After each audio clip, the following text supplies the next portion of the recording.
mucaawahiitu hayyuu ta'uu barbaadee hayyicha wahii bira deeme san booda akkana jedheen hayyichaan akkamitti hayyuu ta'uu danda'a jedheen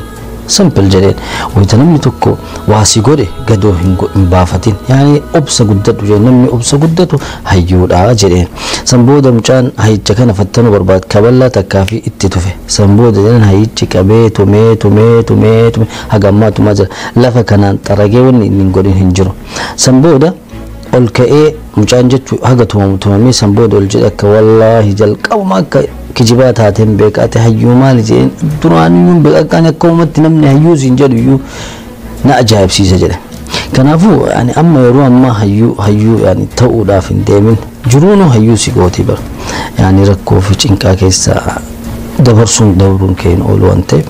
ufumaanuu hayyuu ta'uu hin dandeetta deemtee hayyummaa barachuu barbaadde akka lafaan hin xaragamne siin jechuu barbaadde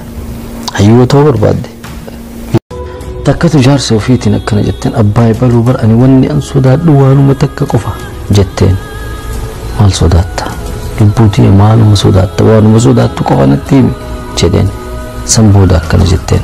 jaartii lammaffaan irratti fuutanii qofa sodaadhu waan biroo wanti kan sodaadhu jetteen abshir lubbuutii har'aan achiin sodaattu jedheen san booda deemee jaartii lammaffaa fuudhee dhufe maal gootan abbaa baluu maali kuni gudiin jetteen akkati lamun sodaannee fi kaalubbuutii jedheen jedhama kakka abbaa baluu kan akka rabbi isinitti hin qabne wallaahi isa biratti waa sodaanna waan isin irraa sodaattan san fidee dhufa akka isin hin sodaanneef eenyu fakkaate erguu barbaaddu hin beeku laakiin walalichi akkana jedha salphamatti si jibbee ammas jibbee jibba keetiin jibbamaa jibbee yeroo si yaadu jaalalumaa jibbee harras jibbee ammas jibbeen jalqabee jibbe mantumoore jibbe baay'atisa wanta jibbaa taateef jibbeen haa baay'attu jennee jibbine anaa miti ka jibbe isaaf barreeffamne walaloon jibbaa ture inni fakka barreessuu erguu barbaadammoo keessaan natti hime fuula sirrii hin taane irratti barreeffama kee hin barreessin fuula dogongoraa ta'e irratti barreeffama keetii fi gubata kee irratti hin barreessin fuula san walitti deebisi suuta jedhiitii humnaan asbutiitii fuula san gadi fuula haaraa garagalchi barreeffama haaraa jalqabe seenaa haaraa jalqabe jiruu haaraa jalqabe jiruu ta'e itti fufe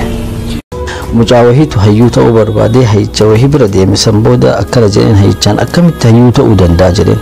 simple jedheen wayita namni tokko waasi godhe gadoo hin baafatin yaani obsa guddatu jedheen namni obsa guddatu hayyuudha jedheen san booda mucaan hayyicha kana fattanuu barbaad kaballaa takkaa fi itti tufe san booda jedhan hayyichi qabee tumee hagammaa tumaa jira lafa kanaan xaragee wanni hin godhin hin jiru